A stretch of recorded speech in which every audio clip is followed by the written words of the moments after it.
Mateus 26, 17 a 30, mesmo assentados, mas com toda a reverência, com toda a atenção, acompanhemos atentamente a leitura da palavra do Senhor. Diz assim a sua palavra: no primeiro dia da festa dos pães asmos, vieram os discípulos a Jesus e lhe perguntaram: onde queres que te façamos os preparativos para comeres a Páscoa? E ele lhes respondeu: ide à cidade ter com um certo homem, e dizei-lhe: o mestre manda dizer, o tempo está próximo, em tua casa celebrarei a Páscoa com os meus discípulos. E eles fizeram como Jesus lhes ordenara e prepararam a Páscoa. Chegada a tarde, pôs-se ele à mesa com os 12 discípulos. E enquanto comiam, declarou Jesus: em verdade vos digo que um dentre vós me trairá. E eles, muitíssimo contristados, começaram um por um a perguntar-lhe: porventura sou eu, Senhor? E ele respondeu: o que mete comigo a mão no prato, esse me trairá. O Filho do Homem vai, como está escrito a seu respeito, mas ai daquele por intermédio de quem o Filho do Homem está sendo traído. Melhor lhe fora não haver nascido. Então Judas, que o traía, perguntou: acaso sou eu, mestre? Respondeu-lhe Jesus: tu o disseste. Enquanto comiam, tomou Jesus um pão e, abençoando-o, o partiu e deu aos discípulos, dizendo: tomai, comei, isto é o meu corpo. A seguir tomou um cálice, tendo dado graças, o deu aos discípulos, dizendo: bebei dele todos, porque isto é o meu sangue, o sangue da nova aliança, derramado em favor de muitos, para a remissão de pecados. E digo-vos que desta hora em diante, não beberei deste fruto da videira, até aquele dia em que o hei de beber novo convosco no reino de meu Pai. E tendo cantado o hino, saíram para o Monte das Oliveiras. Oremos ao Senhor. Santíssimo Deus, maravilhoso Pai, nós te damos graças, Deus, pela tua palavra que acabamos de ler. Te pedimos que o Senhor a aplique em nossos corações, que o doce Santo Espírito ilumine a nossa mente, prepare os nossos corações para a tua palavra, e que Cristo, o profeta da igreja, seja ele, Pai, a nos admoestar, nos exortar, nos consolar, Senhor, nos preparar para o dia glorioso, para o momento das bodas do Cordeiro, prometido nesse texto, quando ele nos avisa que haverá um outro momento, onde estaríamos com ele, celebrando a sua morte, a sua ressurreição. Que de fato o nosso coração aguarde ansioso e esperançoso nessa promessa, com grandes expectativas pelo dia glorioso, Pai. Fala conosco, Senhor, já falamos com o Senhor nesse diálogo pactual, e agora ansiamos por ouvir a tua voz por meio da tua palavra. Essa é a nossa oração, em nome de Jesus. Amém.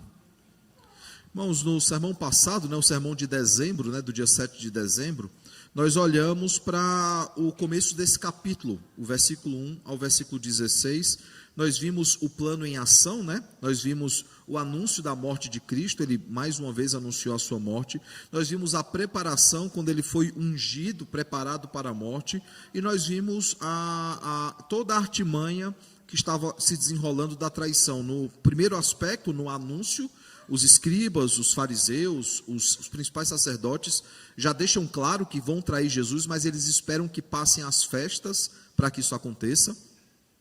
E depois nós vemos Judas sendo chamado à presença deles e fixando então o preço da traição, que seria 30 moedas. Nós vimos então as coisas se desenrolando já, aquilo que era terça-feira, nós já olhamos essa datação, faltavam 2 dias para a Páscoa, era terça-feira, então na terça-feira essas artimanhas vão se desenrolando, buscando a traição de Jesus. No texto de hoje, então, nós chegamos na quinta-feira, e ao chegarmos na quinta-feira, e sabemos disso, por causa da data que é apresentado, nós veremos então o desenrolar daquilo que foi tramado por esses fariseus, e depois veremos no próximo sermão as coisas se encaixando, as coisas sendo colocadas em prática. Olhando ainda para o sermão passado, nós aprendemos 3 coisas importantes a partir do sermão passado. O primeiro deles foi que é preciso confiar no Senhor, sabendo que o plano da redenção não poderia dar errado, pois aquele que decretou é soberano e fiel. Inclusive Jesus ele fala aqui, que o Filho do Homem ele iria morrer, ele seria traído, mas ai daquele que fosse o traidor. Então Calvino, eu até comentei com os irmãos, Calvino diz que há 2 vontades que caminham juntas, que concorrem, no sentido não de concorrer entre si, mas de correrem juntas. Há uma vontade que é santa, que é a vontade de Deus de entregar seu filho para que a sua vontade fosse satisfeita, para que a dívida fosse paga. E há uma segunda vontade, que é a vontade pecaminosa de Judas, de lucrar com a morte de Jesus, ou pelo menos com a sua prisão. E aí nós temos então essas duas vontades que caminham para o mesmo propósito, mesmo que sejam diferentes. A segunda coisa que nós também aprendemos é que é necessário que sejamos leais ao Senhor, honrando-os e sendo devoto a Ele, não traindo ou negando, né? Nós apenas lembramos de Judas, mas Pedro traiu Jesus, nós não podemos esquecer disso. Ele traiu por meio de atos e escolhas que ele fez, e muitas vezes nós precisamos policiar os nossos corações para não incorrermos no mesmo erro de deixá-lo de honrar ao Senhor, como a irmã de Lázaro fez, né? Ela honrou o Senhor, ela honrou mais do que qualquer outro, né? Preparando-o para a morte, cuidando dos nossos corações para que não venhamos trair o Evangelho, trair o Senhor, negar o Senhor por meio de atos e escolhas, né? Muitas vezes, quando nós não policiamos o nosso coração, nós somos colocados em situações assim, né? Pedro lá negando a Jesus, e nós muitas vezes, no nosso ambiente de trabalho, no nosso local de estudos, nós temos negado o Senhor por meio de atitudes ou pela ausência de atitudes, por meio de palavras ou na ausência de palavras. A terceira e última coisa que nós aprendemos é que é necessário adorá-lo então eternamente, dedicando então ao Senhor o nosso melhor, sem reservas, pois ele entregou a sua vida na cruz voluntariamente, né? A ideia daquela que deu 1 ano de trabalho, lembre que essa era a quantia, né? daquele bálsamo que ela derramou sobre os pés de Jesus, ou sobre Jesus inteiro. Nós vimos que os evangelhos, eles trazem as duas possibilidades, e nós vimos que aquilo equivalia a 1 ano de trabalho. E ela não estava preocupada com a quantia, ela queria agradar o Senhor e honrar o Senhor, claro, movida pelo Espírito Santo a fazer isso, né? Sem saber ela que ela estava preparando o Senhor para a morte. E João é claro sobre isso. E Jesus, ele fala, sem saber, ela me preparou para a morte. E a pergunta então que ficou para a nossa reflexão foi: qual tem sido então a nossa postura diante do Senhor e diante dos homens, né, diante desse mundo? Hoje nós falaremos então sobre o verdadeiro sentido da Páscoa, o real sentido da Páscoa, ou quando a Páscoa ela passa a fazer sentido. Por que passa a fazer sentido? Porque nós veremos essa noite, irmãos, que a Páscoa ela sempre apontou para Cristo. E o fato deles, ano após ano, celebrarem a Páscoa, era uma forma deles serem lembrados, não a respeito apenas do que aconteceu do Egito, mas a respeito daquilo que aconteceria por meio de Cristo. E o texto de hoje, então, é a noite da ceia, não apenas dos discípulos, mas também a nossa noite de ceia. E nós, então, voltamos ao momento da sua primeira celebração, o primeiro momento onde a ceia foi celebrada no formato em que ela foi criada. A ceia foi criada para esse momento, para aquela noite onde Jesus ele reúne os seus discípulos e onde ele celebra a verdadeira Páscoa. Lembrando, irmãos, que a Páscoa inicialmente ela é instituída como um lembrete daquilo que o Senhor fez por eles no Egito. E quando o Senhor institui, ele institui lá em Gênesis 12, do verso 1 ao verso 28, e muitas coisas são alteradas por causa dessa instituição. Por exemplo, nós veremos em Êxodo 12, verso 1 e verso 2, que há um novo calendário. Deus passa a datar o calendário judeu a partir daquele momento. Principalmente com o primeiro mês, que é o mês de Nisan, né, que é o mês onde acontecia a celebração da Páscoa. Outra coisa, também foi instituído naquela preparação da Páscoa, que haveria necessidade de um cordeiro por casa. Cada casa deveria ter um cordeiro e deveria sacrificar esse cordeiro. No verso 5 nós vemos as características desse cordeiro. Não poderia ser qualquer cordeiro, tinha que ser um cordeiro sem mancha, um cordeiro separado para aquele fim. E antes que alguém ficasse pensando que poderia ser de qualquer jeito, o verso 6, inclusive, do capítulo 12, ele vai dizer como é que deveria ser o modo de conservação do cordeiro. O cordeiro ele tinha que ser guardado especificamente, preparado especificamente. E isso depois, infelizmente, deu margem para a corrupção dentro do templo. Porque o judeu ele teria duas opções. Ele teria a opção de criar o cordeiro desde pequeno, seguir as leis de conservação, levar aquele cordeiro já grande à presença do sumo sacerdote ou do sacerdote. Ele olharia para aquele cordeiro, ao olhar então para aquele cordeiro, ele diria se aquele cordeiro estava apto para o sacrifício e ele daria então a chancela carimbando aquele cordeiro. A segunda opção seria o judeu chegar no templo e pedir um cordeiro já pronto, já conservado e já carimbado. Muito mais caro, absurdamente mais caro, mas ele não teria o trabalho de criar e cuidar do cordeiro. O problema nos dois casos é que no segundo caso já fica muito clara a corrupção. Os sacerdotes tiravam proveito o máximo possível do povo. Não muito diferente dos dias de hoje, claro, né? Onde muitos se dizem sacerdotes e tiram proveito do povo. No primeiro caso também havia um problema. Qual era o problema? Que também corria depois no segundo caso. É que aquele ovelha, aquele cordeiro que você criou a vida toda, que você conservou a vida toda, que você preparou para o momento da ceia, aquele cordeiro que foi lá, foi chancelado pelo sacerdote, não era o cordeiro que seria sacrificado no final das contas. Quando você entregava o cordeiro, secretamente o sacerdote, ele trocava por um cordeiro que era coxo, que era cego, que tinha defeitos. E aquele cordeiro em pleno estado, ele guardava para outro uso. Assim também como aquele cordeiro que o segundo grupo comprava, preparado, guardado pelo templo, não era o cordeiro que seria sacrificado muitas vezes. Nós já vimos sobre isso já quando nós olhamos para Mateus, olhamos lá quando ele repreende os sacerdotes, porque a casa de Deus havia se tornado, ao invés de casa de oração, um covil de salteadores. Nós já olhamos para esse contexto.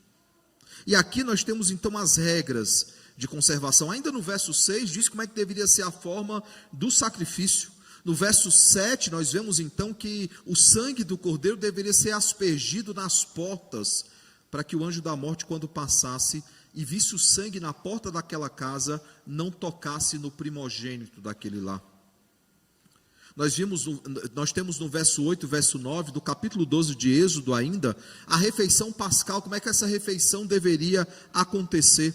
No versículo 8 ainda, ele fala sobre os pães asmos, e daí o nome da festa, né, a festa dos pães asmos, e também sobre a respeito das ervas amargas, né. É interessante, há muita discussão hoje em dia sobre os elementos da ceia. Nós entendemos biblicamente que é pão e vinho. E aí algumas igrejas como a nossa abrem uma pequena exceção para um cálice, alguns cálices com suco de uva, para aqueles que por N motivos não podem participar do vinho. E aí certa vez alguém criticou dizendo, tem que ser o vinho, tem que ser o vinho. Eu falei assim, mas tem que ser o pão sem fermento também. Que os pães asmos não levavam fermento.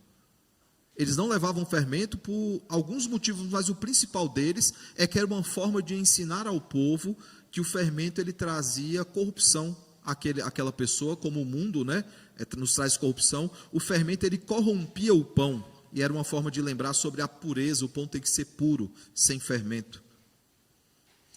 No verso 10 nós temos o descarte das sobras, né, e aqueles que cresceram na igreja, principalmente aqueles que cresceram na igreja católica, mas em algumas igrejas evangélicas também vão lembrar disso. Alguns, quando terminavam a ceia, juntavam e enterravam, né? Ou jogavam fora. E um dos textos usados é esse aqui do verso 10, o descarte, né? Claro que não precisa ser feito. A Páscoa ela revogou essa necessidade. No verso de número 11, nós temos então a postura diante da refeição, como é que eles deveriam fazer a refeição. No verso 11 ainda nós temos a declaração, o anúncio da Páscoa do Senhor.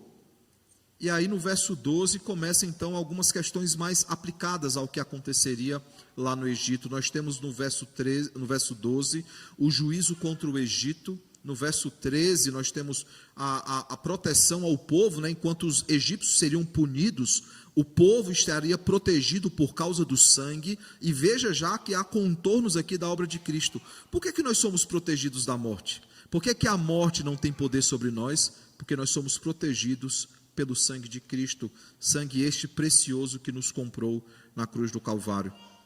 No verso 14 nós temos então a Páscoa como memorial. E lembrem, irmãos, ela para nós é também memorial. A mesa está correta, você vai ler aí na mesa, em memória de mim, que é justamente as palavras de Jesus na noite da instituição. Ela é também memorial, mas nós veremos essa noite que ela é mais do que um memorial, do que um mero memorial. E aí no verso 15 nós temos agora sim a festa dos pães asmos, que é justamente onde nós nos encontramos aqui no texto dessa noite.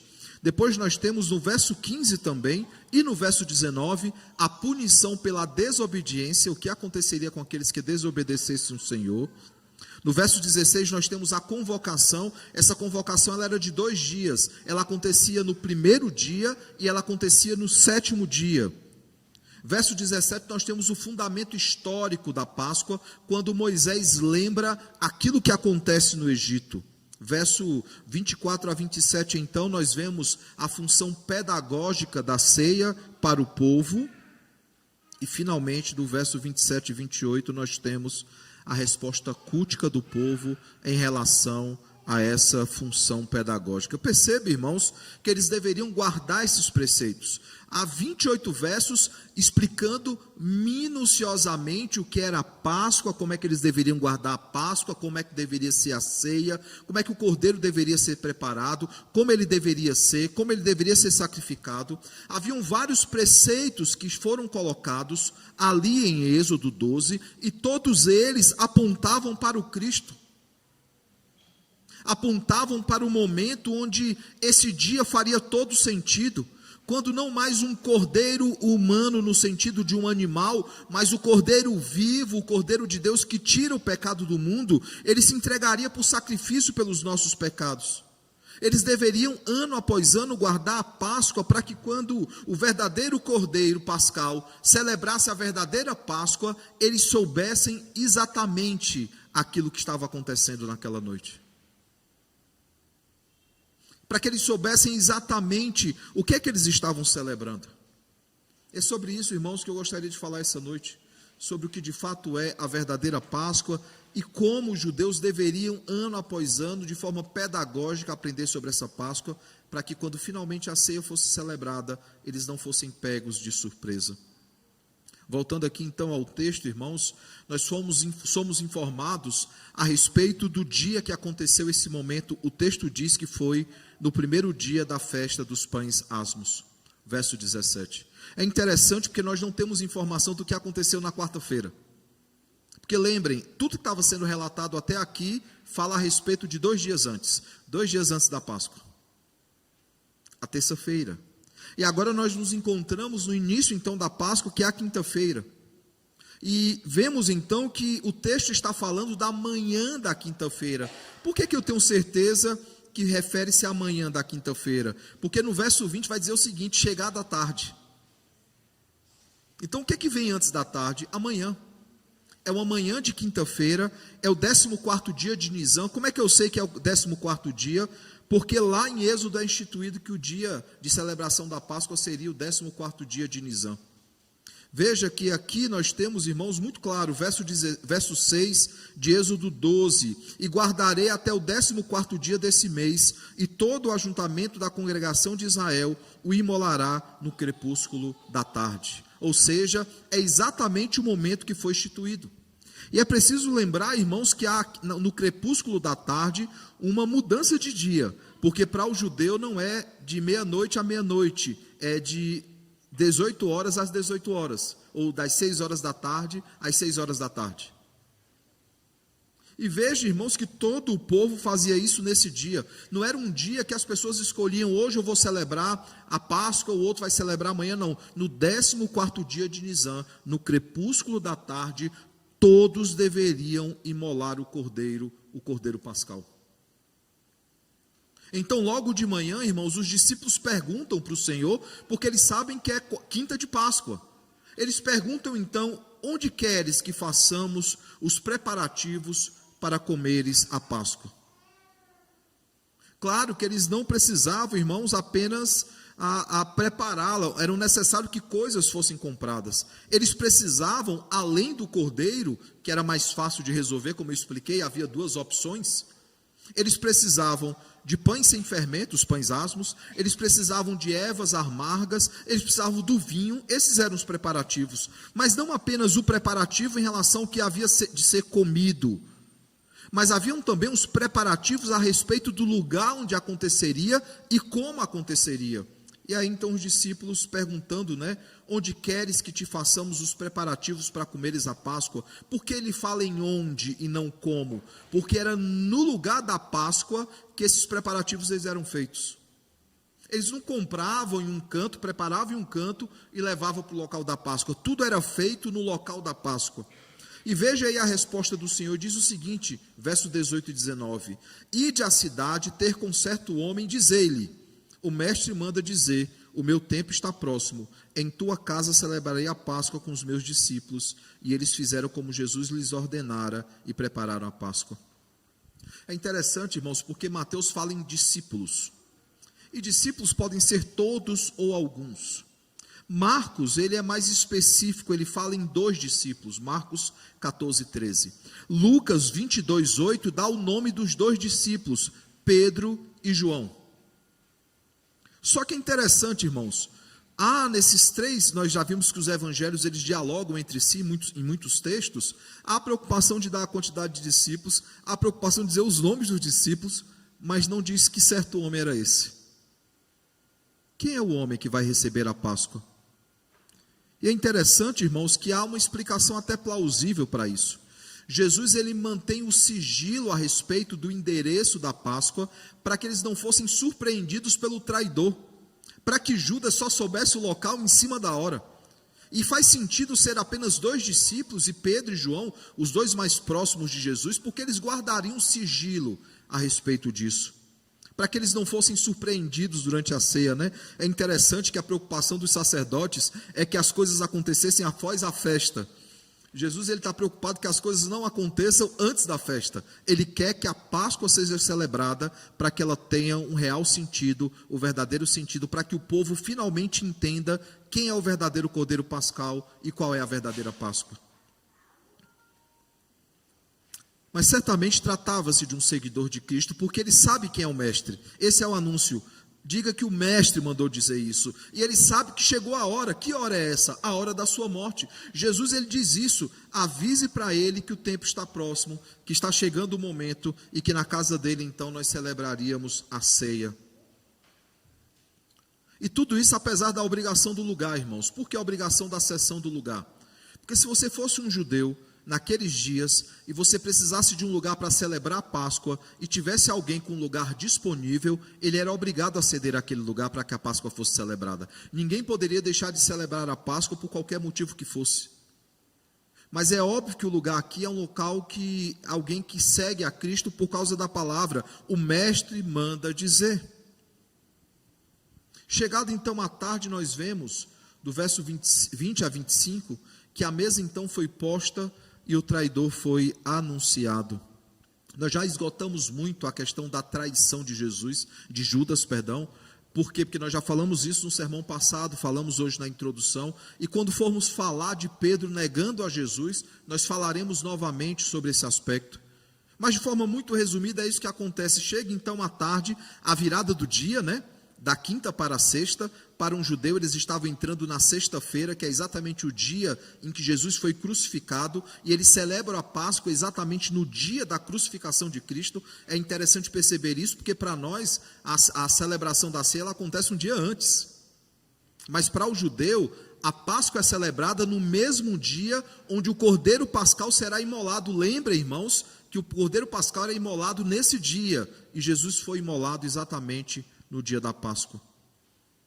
Nós já havíamos visto, né, que os principais sacerdotes, os anciãos do povo, eles se preparavam para a morte de Jesus, eles se preparavam para prendê-lo, para matá-lo. Alguns se preocupavam com a festa. Mas embora, como já dito, alguns desejassem atrasar a morte de Jesus, colocando-a para depois das festas, para não causar tumulto, Jesus, ele entende que ele deveria morrer exatamente durante a festa, como havia sido ordenado já no Egito em relação ao Cordeiro Pascal. Nós já vimos também que eles cooptaram Judas por 30 moedas, então Judas, além de traidor, ele era alguém de coração muito frio e sangue muito frio, porque ele está ali no meio dos discípulos, ele ainda tem a cara de pau de perguntar: por acaso sou eu o traidor, Senhor? E ele esquecera que o Senhor sonda os corações, que o Senhor sonda as motivações, tanto que ele anuncia para Pedro, quando há a prisão dele, Pedro tenta reagir com a espada, né? Pedro, em verdade eu te digo que hoje mesmo me negarás. Aqui se trata, irmãos, do final da quinta-feira, 14 de Nisan, entrando aí na sexta-feira, 15 de Nisan, 18 a 18, e eles já estão na Páscoa, quando a mesa é posta e quando a Páscoa é celebrada.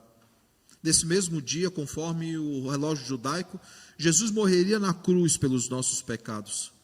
Mas antes disso, antes da sua morte, ele tem a preocupação de explicar o verdadeiro sentido da Páscoa e de pregar o seu último sermão e o seu mais importante sermão, que é o sermão da ceia. E ele faz isso de forma muito didática e de muito ilustrativa, né? Ele encena a sua crucificação por meio da ceia e diz o seguinte: Jesus tomou um pão, o abençoou e o partiu e deu aos seus discípulos e disse: tomai e comei, isto é o meu corpo. É interessante, irmãos, que alguns tentam usar isto para dizer que sempre que nós ceamos, nós estamos comendo o corpo de Cristo. E não é isso que o texto está dizendo. O texto se refere principalmente à sua encarnação. Ao dizer que ele tem um corpo, que o pão aponta para o seu corpo, é lembrando-nos a respeito da encarnação do Verbo. Ele tem corpo porque ele se fez carne. Em seguida, ele tomou um cálice, ele deu graças, então servindo os seus discípulos, ele disse o seguinte: bebei dele todos, porque isto é o meu sangue, o sangue da nova aliança, derramado em favor de muitos para a remissão de pecados. E digo-vos que desta hora em diante não beberei deste fruto da videira, até aquele dia em que hei de beber novo convosco no reino de meu Pai. E aí o texto então conclui dizendo que eles cantaram um hino de gratidão ao Senhor. Como é o hino de Páscoa, irmãos, nós podemos dizer com muita certeza que se refere aqui aos Salmos 115 ao 118. Um deles, inclusive, nós lemos na liturgia de hoje, que eram os salmos de Páscoa, os salmos de gratidão pela Páscoa. E eles saíram então para o Monte das Oliveiras, lembrando, irmãos, que no pé do Monte das Oliveiras ficava o Getsêmani. E no Getsêmani ele orou ao Pai e foi onde ele foi preso, como nós veremos nos próximos sermões. Perceba aqui então toda a cena. Há muitas cenas importantes no ministério de Jesus, mas nós estamos diante de uma das mais importantes. Mais importantes porque há dúvidas em relação a qual é mais importante. No momento da sua encarnação, do seu nascimento, o momento da sua crucificação, o momento da instituição da ceia, o momento da sua ressurreição, o momento da sua assunção aos céus, todos tratam da obra redentora de Cristo. Então estamos diante de uma das cenas mais importantes. E a pergunta que eu faço é: o que é que essa cena nos ensina? O que é que Jesus ele deseja ensinar? Por que é que ele está tão preocupado em manter o sigilo do lugar, em celebrar essa ceia, a verdadeira Páscoa? Por que é que ele está tão preocupado? O que é que ele deseja ensinar uma última vez, um último ensinamento antes da sua morte? O que é que ele deseja ensinar aos seus discípulos e, por consequência, ensinar a todos nós? A primeira coisa, irmãos, que esse texto ensina é sobre a verdadeira libertação. Êxodo 12, que foi o texto aqui que eu trouxe aos irmãos, que eu expliquei aí rapidamente 28 versos, o que é que os 28 versos eles ensinam. O Êxodo 12, ele apontava para a libertação do Egito, uma libertação física. Eles seriam libertos fisicamente do Egito.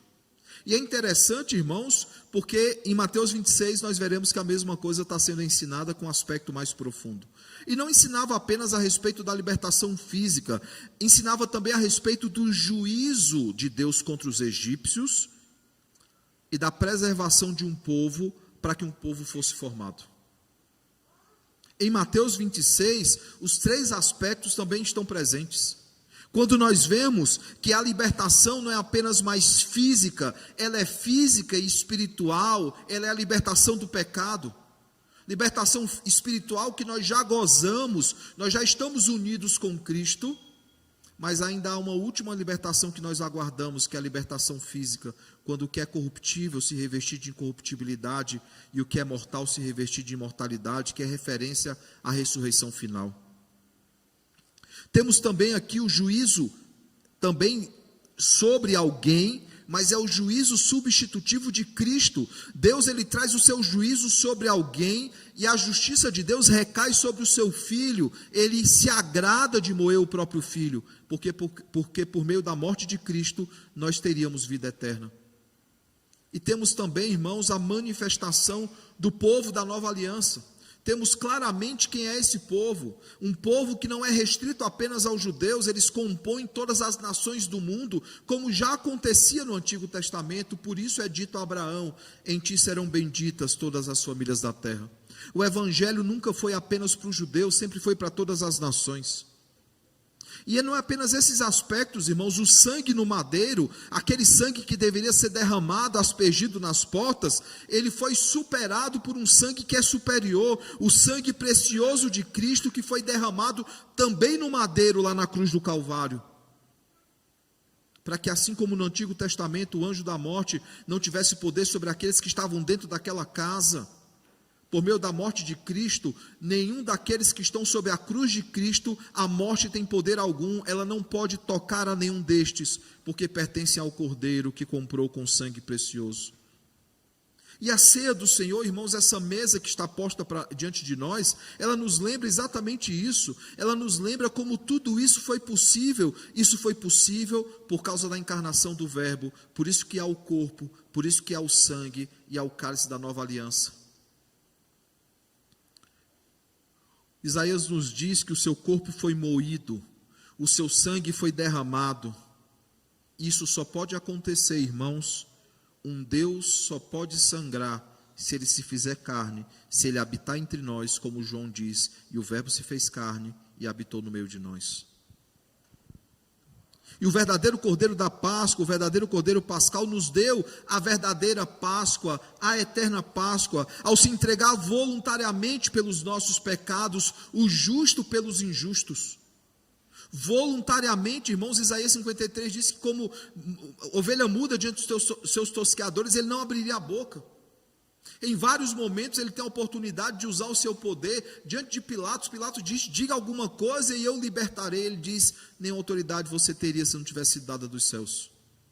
Quando em João 10 ele fala sobre o cordeiro que se entrega pelos nossos pecados, ele diz, o bom pastor ele dá a vida pelas suas ovelhas, ele entrega voluntariamente, ele diz, eu tenho um poder para dar a minha vida, eu tenho um poder para reaver a minha vida, e este mandato eu recebi de meu Pai, eu me entrego mudo, eu me entrego voluntariamente pelo meu povo, o justo pelos injustos, para que tivéssemos a verdadeira libertação.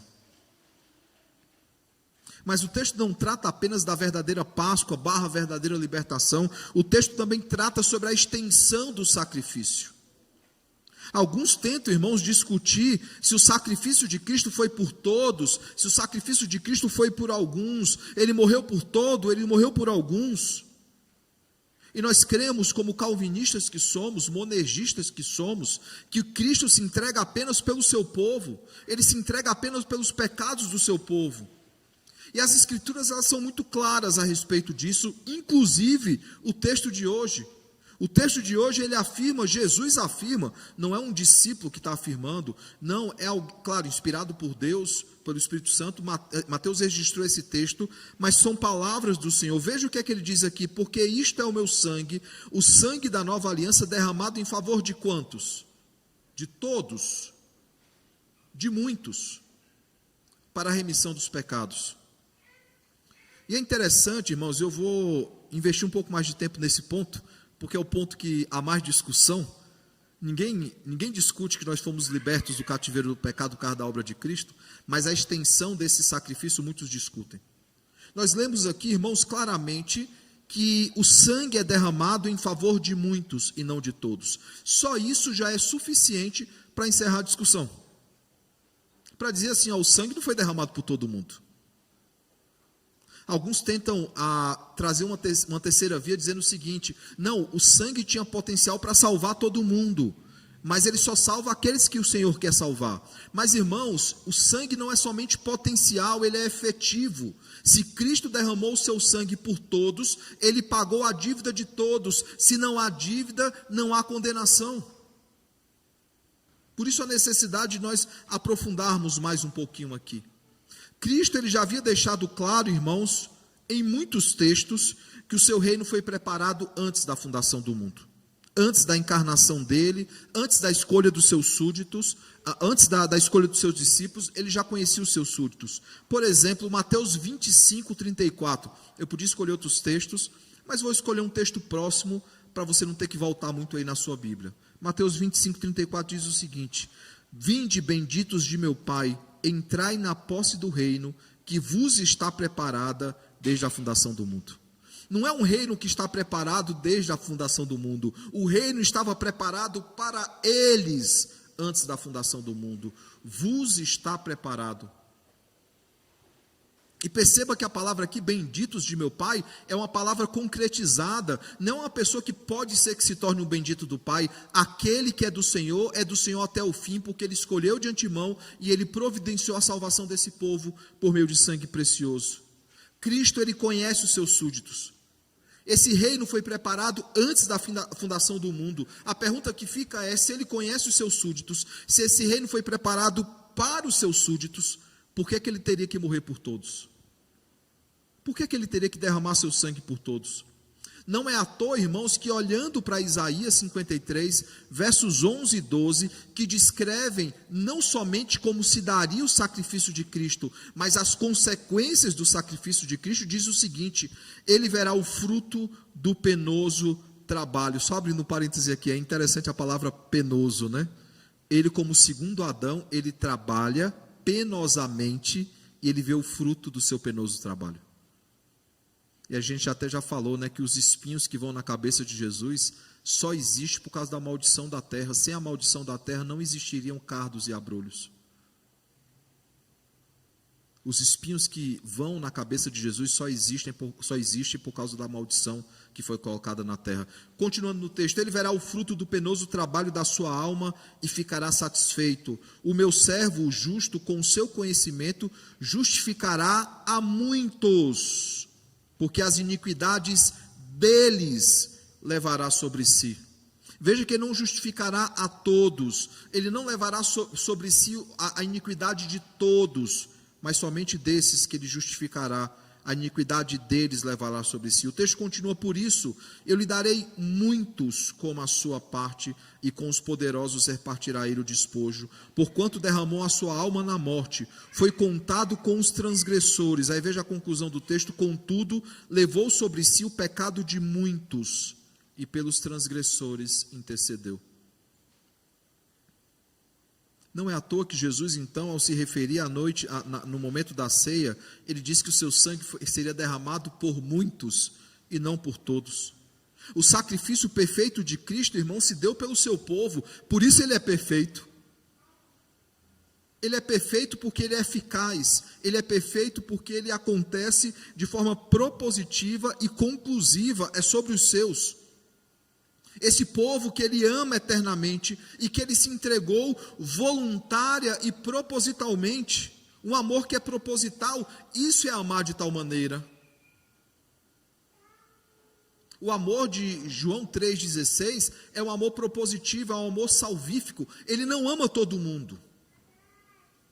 Quer um exemplo claro disso? Se você abrir em João 3,36, ele vai dizer o seguinte: que aqueles que não creem em Cristo, a ira de Deus permanece sobre eles. Não é que ela vai recair sobre eles, a ira permanece. Ou seja, ele ama um povo específico, e aqueles que estão em rebeldia e em guerra contra ele, ele tem sobre eles a sua ira. Quando olhamos para 2 Timóteo, capítulo 1, versos 9 e o começo do verso 10, Paulo afirma que a obra de Cristo, ela nos, e aí eu abro um parênteses, né, ela nos salvou e nos chamou com santa vocação, não segundo as nossas obras, ou seja, não é uma salvação meritória, não é uma salvação por obras, claro, uma salvação pela obra de Cristo, mas não pelas nossas obras, mas conforme a sua própria determinação e graça que nos foi dada em Cristo Jesus, antes dos tempos eternos. Veja, essa graça nos foi dada não por obras, e ela nos foi dada antes dos tempos eternos. Antes de nós existirmos, o Senhor já havia decretado a nossa redenção. E ele continua dizendo que nos foi dada em Cristo Jesus antes dos tempos eternos e manifestada agora pelo aparecimento de nosso Salvador Cristo Jesus. Ou seja, o já e ainda não, foi decretado na eternidade, mas quando é que essa salvação ela é manifestada e ela é concretizada? no aparecimento de Cristo, no momento que ele encarna, no momento que ele assume o nosso lugar na cruz do Calvário, ele morre a nossa morte, ele leva sobre si os nossos pecados, ele derrama o seu sangue para que o anjo da morte não tenha autoridade e poder sobre nós. Ao fazer tudo isso, então, essa salvação que nos foi dada nos tempos eternos, ela é manifestada e concretizada com o aparecimento de nosso Salvador Jesus Cristo. Percebe, irmãos, que esse plano, esse decreto eterno, ele não está aberto para outras possibilidades, ele decreta exatamente como se daria a morte, como se daria o sacrifício e por quem seria esse sacrifício. O verdadeiro Cordeiro da Páscoa, o verdadeiro Cordeiro Pascal, ele se entregou pelos pecados do seu povo, de forma remidora, de forma redentora, ele nos deu vida e vida em abundância. E aí eu diferencio, porque muitas vezes alguns acham que é a mesma coisa, a obra remidora de Cristo é a obra redentora. A obra redentora é a obra libertadora de Cristo, a obra remidora é quando os nossos pecados foram redimidos em Cristo Jesus. Veja como essa obra ela é completa, veja como essa obra ela é perfeita, e Ele o faz pelo seu povo. Por isso, irmãos, nós podemos afirmar com toda certeza que a extensão do sacrifício de Cristo, o seu sacrifício é por aqueles que Ele escolheu de antemão. Terceira e última coisa, nós vimos a verdadeira libertação, a extensão do sacrifício. O texto ainda nos ensina sobre uma última coisa, ele nos ensina sobre a esperança escatológica. Para quem não lembra, escatologia refere-se à teologia dos últimos dias, ou do fim dos tempos. A esperança escatológica é a esperança a respeito da volta de Cristo.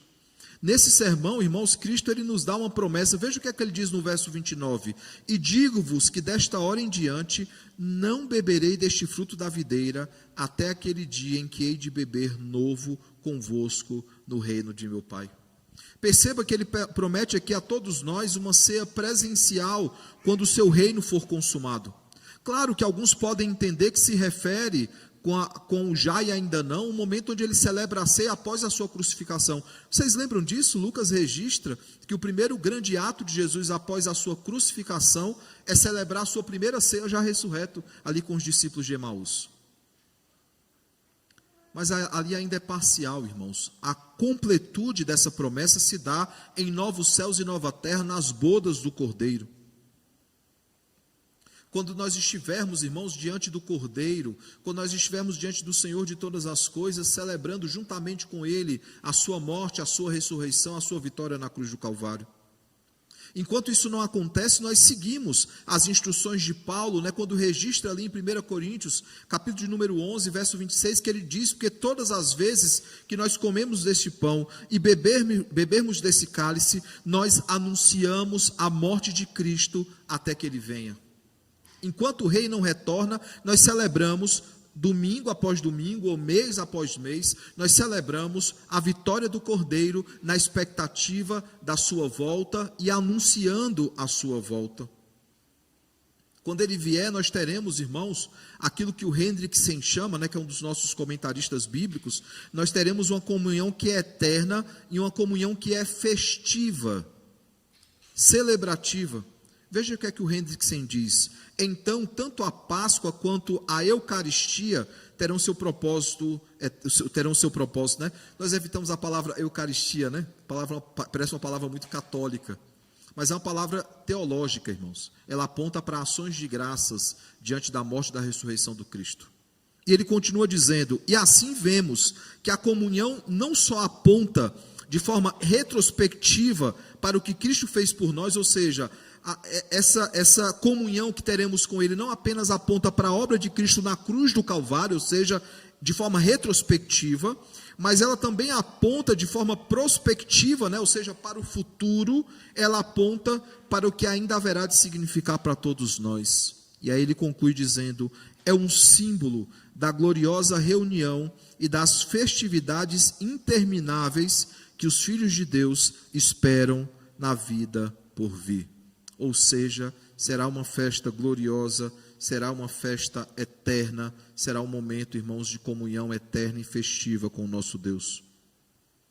Com o verdadeiro Cordeiro Pascal, irmãos, nós temos então a certeza que a verdadeira Páscoa se cumpriu. Séculos depois, depois de ano após ano eles celebrarem ceia por causa do Egito, o verdadeiro cordeiro pascal é posto diante deles, e a partir daquele momento então eles passam a celebrar a verdadeira Páscoa por causa do verdadeiro cordeiro. Para concluir, eu pergunto então, que aplicações nós podemos tirar do texto dessa noite? A primeira delas, irmãos, é que nós aprendemos que o cordeiro, ele libertou o seu povo. Ele libertou o seu povo, nos livrando de um cativeiro que é físico e também espiritual, por causa do pecado dos nossos primeiros pais. Os nossos primeiros pais, Adão e Eva, pecaram no jardim, e a maldição então recaiu sobre a terra, uma maldição que é física e espiritual. Mas a maravilha do Evangelho, irmãos, é que rapidamente o Senhor apresenta a solução do problema.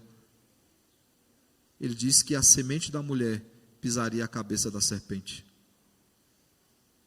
E de fato, o descendente da mulher, Cristo, o Verbo encarnado, pisou na cabeça da serpente. E não há mais condenação para aqueles que estão em Cristo Jesus. Somos de fato libertos. Essa é a nossa grande redenção. Segunda coisa, irmãos, nós aprendemos que o Cordeiro, ele morreu pelo seu povo, se entregando voluntária e amorosamente por cada um dos seus súditos.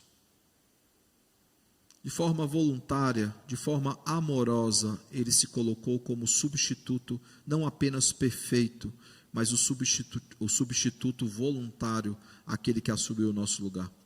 Nós já olhamos em outros sermões, em outras séries, nós já olhamos para o momento da crucificação, da dor que ele sofreu, de tudo que ele sofreu. Eu já comentei com os irmãos que a maravilha de tudo isso, a maravilha, me refiro à questão graciosa de tudo isso, é que Isaías 53, ele é escrito não por inspiração do Espírito Santo apenas.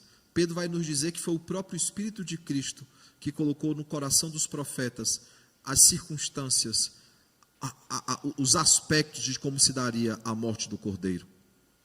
Cristo, ele se entrega pelos nossos pecados, mesmo sabendo tudo que ele sofreria física, mas também espiritualmente, quando a Trindade ele é abalada por alguns instantes.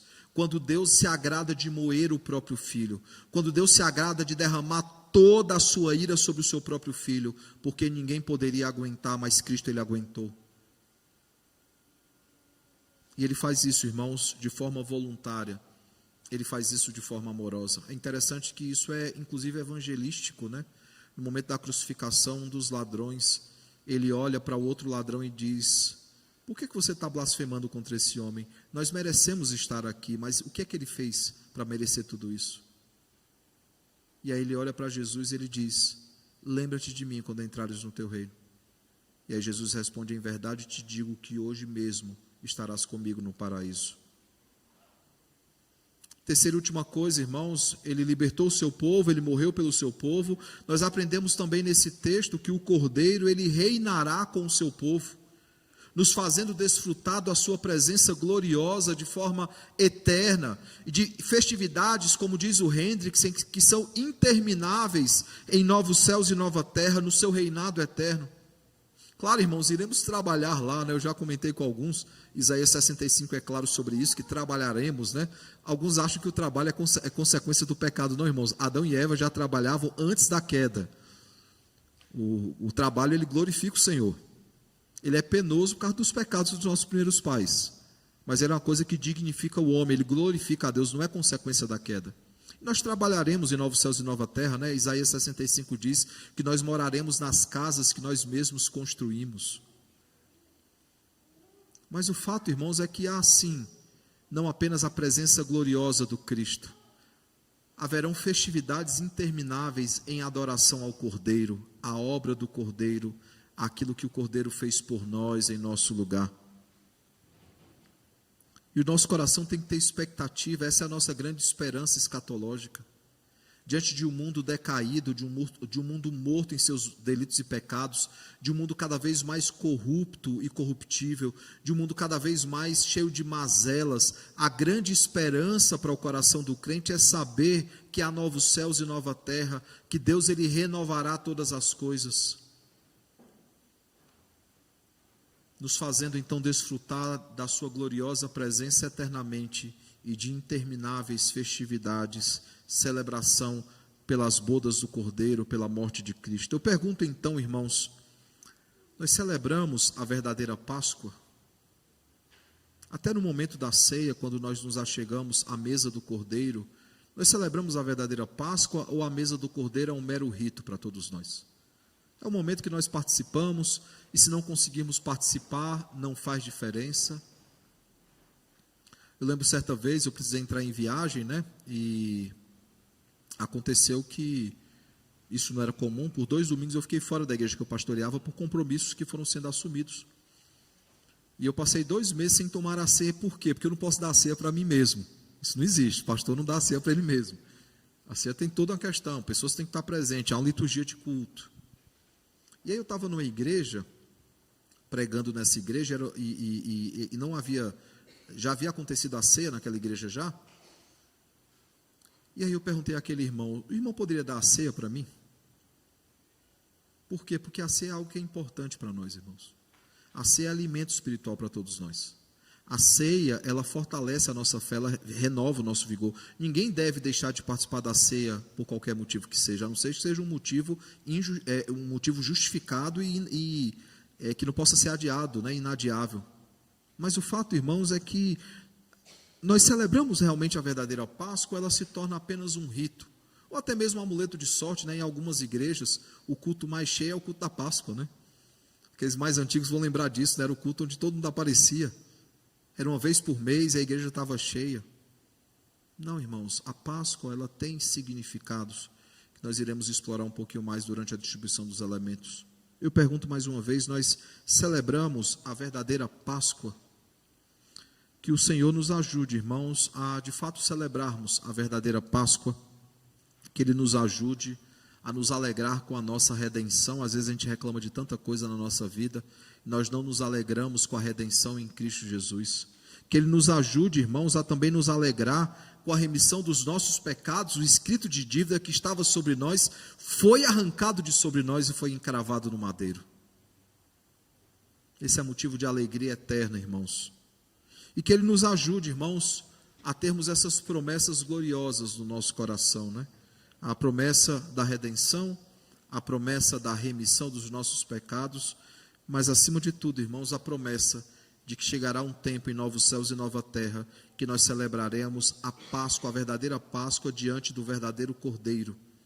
E esse ensaio que nós fazemos, ceia após ceia, terá um significado totalmente completo. Essa mesa já tem significado, mas o significado completo se dará em novos céus e nova terra, quando diante do Cordeiro nós celebraremos a sua vitória completa sobre a morte, não apenas espiritual que já aconteceu, mas também que acontecerá sobre a morte física.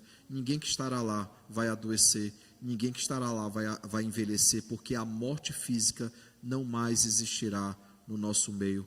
Concluo dizendo as palavras de Paulo a respeito da ressurreição final, quando ele diz, quando aquilo que for corruptível se revestir de incorruptibilidade, e o que é mortal se revestir de imortalidade, então se cumprirá a palavra que diz: tragada foi a morte pela vitória. Onde está a morte, a tua vitória? Onde está a morte, o teu aguilhão? Por causa de Cristo, irmãos, nós temos a plena certeza que a vitória nos foi dada sobre a morte física e espiritual. Ainda padecemos com o nosso físico, ainda sofremos com doenças, com a morte, com o envelhecimento, sofremos com essas coisas. Mas chegará um tempo, irmãos, que isso não mais existirá. Estaremos em novos céus e nova terra. Ele enxugará dos olhos toda lágrima. Ele estenderá sobre nós o seu tabernáculo. Ninguém mais terá fome, ninguém mais terá sede, porque o próprio Cordeiro apacentará o seu rebanho.